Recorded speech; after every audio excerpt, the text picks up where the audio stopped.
This is Welsh ASMR 82. Hey, how you doing? So, in this ASMR map video on Google Maps, I'm going to explain and show you a bit of a show and tell about my backpacking trip using an Interrail ticket. Back when I was in university, during one of my breaks, I think it was the Christmas break actually. So I hope you enjoy this video as I explain it, and I hope you find it relaxing and or interesting. Okay, so this is the UK. I live in Wales. So the day after Boxing Day, I was staying at my parents' house in Swansea, and we took the train to London, and you can imagine it was quite cold. And then in the same day, so that was the 6 AM train, got into London for about 9 AM. This takes 3 hours. And then we kept going and we got into Paris.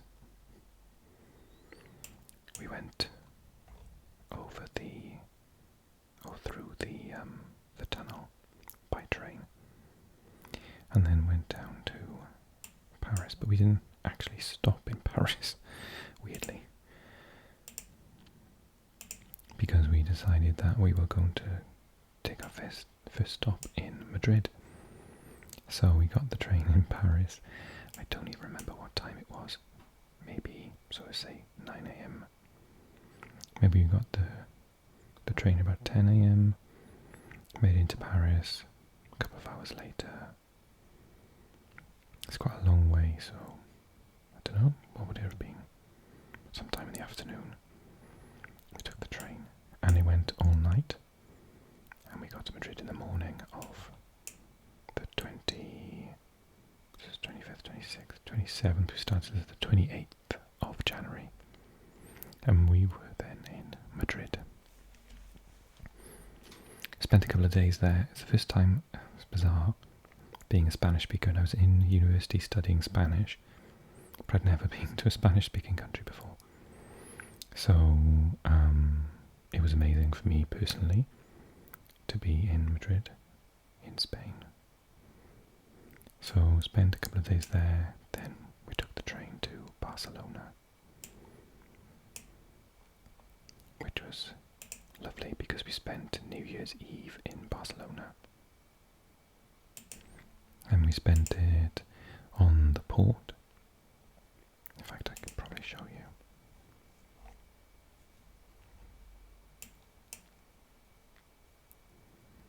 It's probably around here somewhere.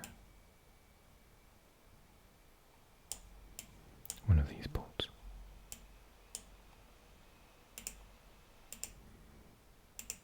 Oh, I see the Columbus Monument is there, so it was like literally here. Oh, what's that? That's fancy. Ooh, never seen that before. So yes, the monument to Christopher Columbus, and it would have been around here. We bought a bottle of champagne, and we just had a drink on the port, watching the fireworks, which is really cool.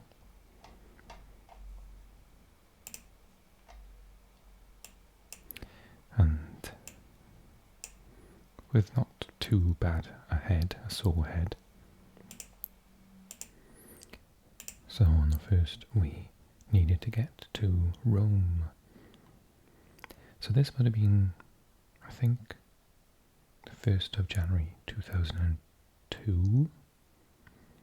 So that means it was the first day that the euro became the only currency of the European Economic Zone. What I mean by that is they'd had a year of their own currencies running alongside the euro.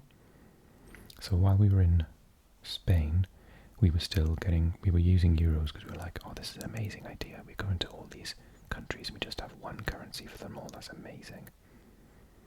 And then they kept giving us change in pesos. Not pesos, that's Mexico.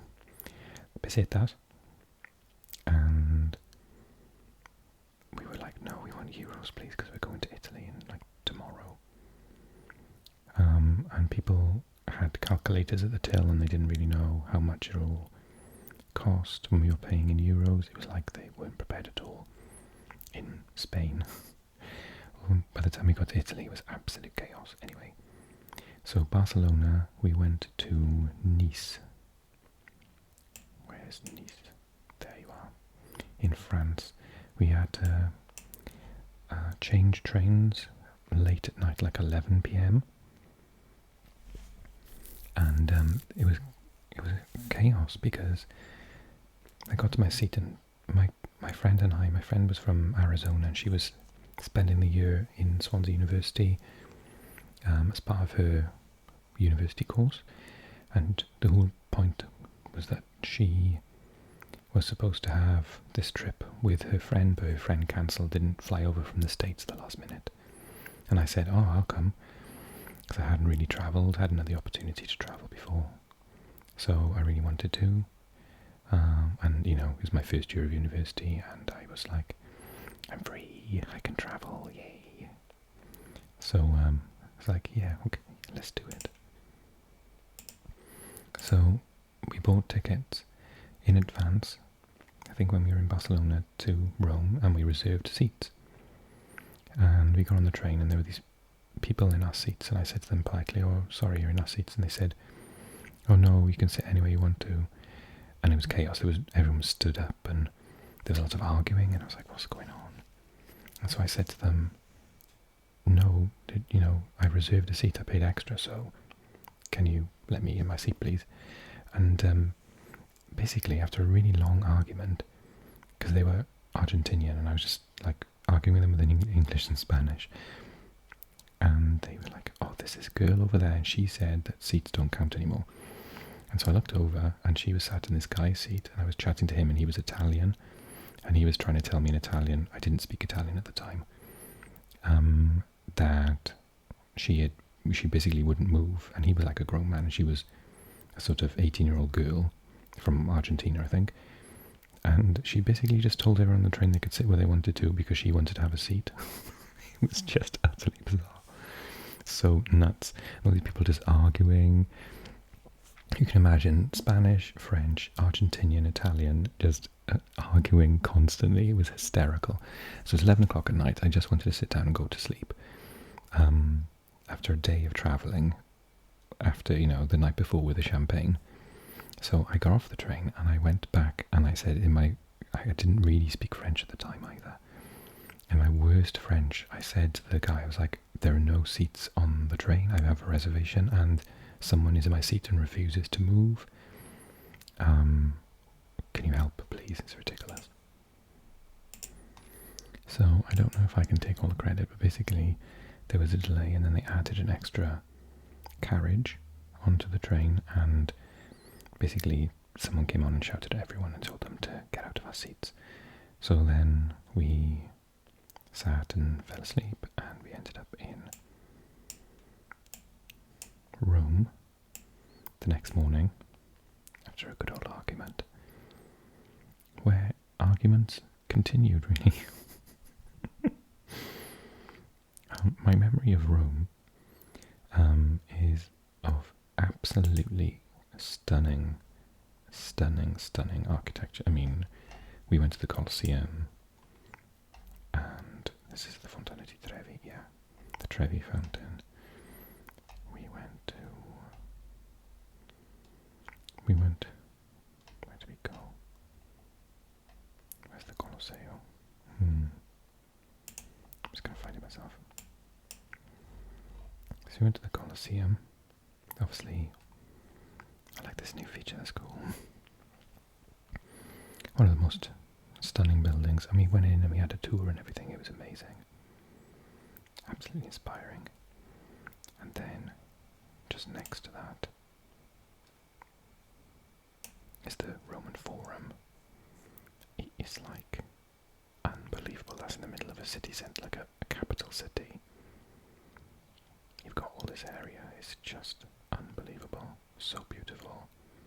So all inspiring.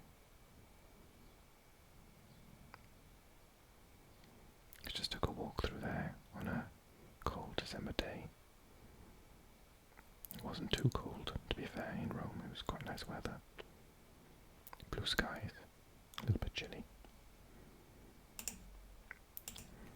And there was an argument, so we were waiting outside, and if you could sort of, it's on a roundabout, the Colosseum, like I'm not even kidding, it's on a roundabout. So the queue went up to the roundabout, and I was nearly on the road. We waited an hour to get in. My friend returned in the summer, because she was a strict Catholic, and she went back, she wanted to see the Vatican. We didn't really get to see it on our trip properly. Where is it? Vatican City.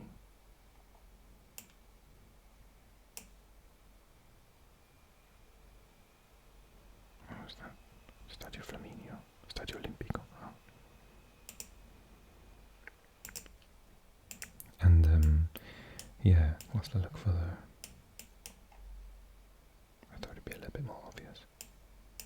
I thought it was right in the centre as well. Look how big Rome is.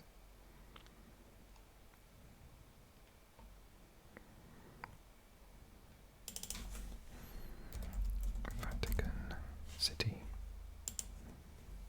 Oh yeah, it's just there.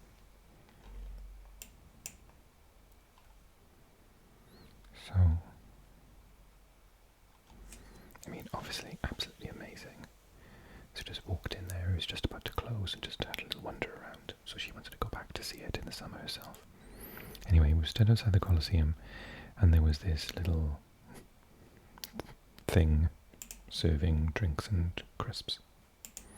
And the guy selling was Italian, and the family buying were Spanish. Anyway, they got to the end and realised that it was going to be like 25 euros for like 4 packets of crisps and 4 cans of Coke. And so there was a massive argument, one speaking Spanish, the other speaking Italian. So they were arguing. We went in the underground. There were all these people arguing. It was just hysterical. Just people having arguments everywhere. If you're Italian and you're watching this, is that normal, or was it just a bad day at the office? Anyway, so that's my memory of Rome. There's one further memory of Rome. When we went on the underground, it was like a bank holiday because it was New Year's Day, right? So no one was working at any of the cash desks. And so we had euros, and this was the day that the euro was the only currency in Italy, in Spain, in France, etc. And so we were like, excuse me, where do we buy tickets? We need to go to Berlin. And they were like, oh, just there. I said, no, they're for lira only. Where are the ones for euros? And they were like, I don't think there are any. So in the end, we had to go down to like the basement, and there was this one machine that wasn't working. And then we went around this place for ages trying to find a machine that had the right currency. So eventually we found one, and we were on our way. So yeah, a couple of days in Rome, and we travelled all the way up. We went through Austria, I believe. They woke us up in the middle of the night to check our passports, and then we went up to Berlin. So we went to the Brandenburg Gate. We basically had a night in Berlin. It was ridiculous. We were just rushing at this point. The whole premise of this trip was to go to all of the hard rock cafes in Europe, because my friend collected the badges, the pins. So we just went to every city that had one. So we went here, and then we went back into the underground, and went to Hard Rock Cafe, and she could buy a pin. But basically, when we came out of there's like a subway here, and we took a picture, and she had a really flashy camera. This was like 2001, so people didn't have phones that took photos at this point. I know, it sounds like the dark ages. Phones made calls and just about did a text, no emojis. It's quite funny thinking about it now. Oh, and you had Snake, the game Snake as well. And my Nokia with the sort of navy race that I decided to have. And yeah, basically, this person crossed the street after this flash went off, because you could tell it was an expensive camera. And they followed us down, and they were basically like stood. We were walking down the steps, and this guy was like literally on our heels, and so he stopped when we went in and into the bottom of the stairs, and we sat down waiting for the train to come, and I was like, oh my god, I think he's going to attack us. And so I've got no reason to be so aggressive, but I just like stared at him and stared at him right in his eyes, and then he just went, because I was like, I'm a bit braver, like if he'd done anything I wouldn't have been able to stop him. But yeah, I'm quite feisty. You'd be shocked to learn. Anyway, so after a night in Berlin, I have been back since, and I did really enjoy it the second time around, but I didn't enjoy it that first night. And then we went on a train the next day to Copenhagen. And I had not even thought about Copenhagen once when we were going on this trip. I didn't know anything about it. I didn't really mind. And I was just excited about going to Spain for the first time. However, when we got back, we sort of debriefed and we were like, where was your favourite place? And we both said Copenhagen. It is stunning. We went to the Little Mermaid statue, Den Lille Havfrue.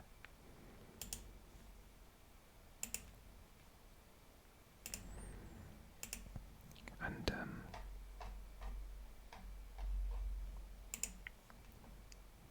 there was a bus of Russian tourists, and we just got our photos before they just swamped us. And we walked there. Oh, we went to the Amalienborg. And we saw the changing of the guards. And then for no reason whatsoever, they just like walked down the middle of the street.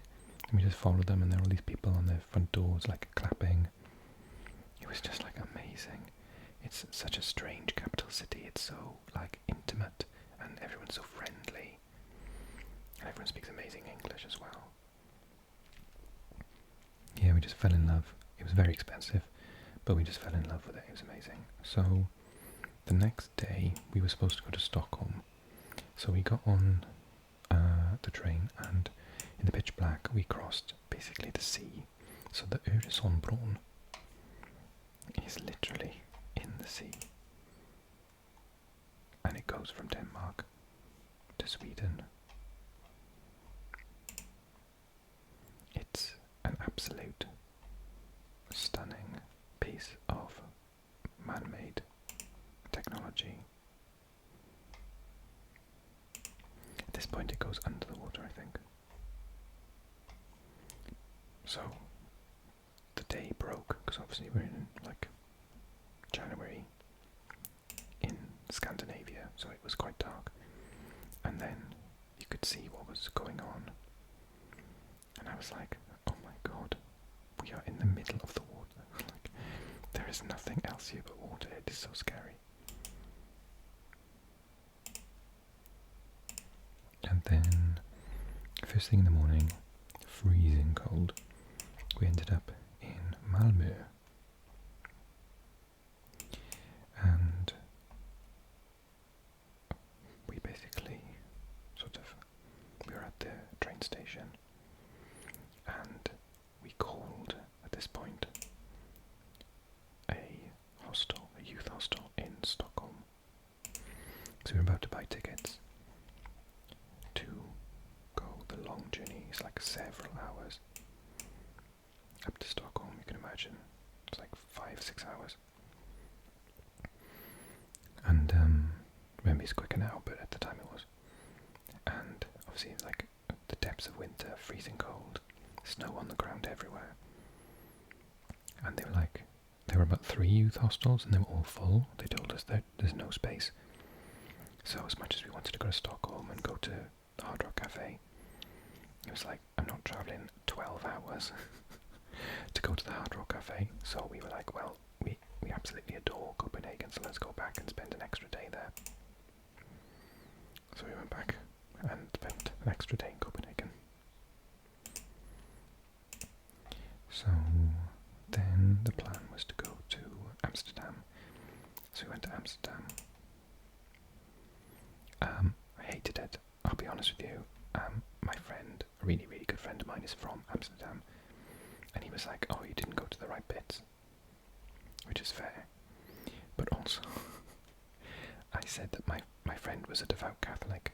Like, she barely drank, let alone did anything. And she, after the first day, she said to me, oh my God. She said, the Netherlands, there are just too many temptations here. Because I think like our hostel was like in the red light district. So there are like prostitutes everywhere, drugs everywhere. And so she was having a mini heart attack. So she said, oh, can we leave and can we go to Brussels?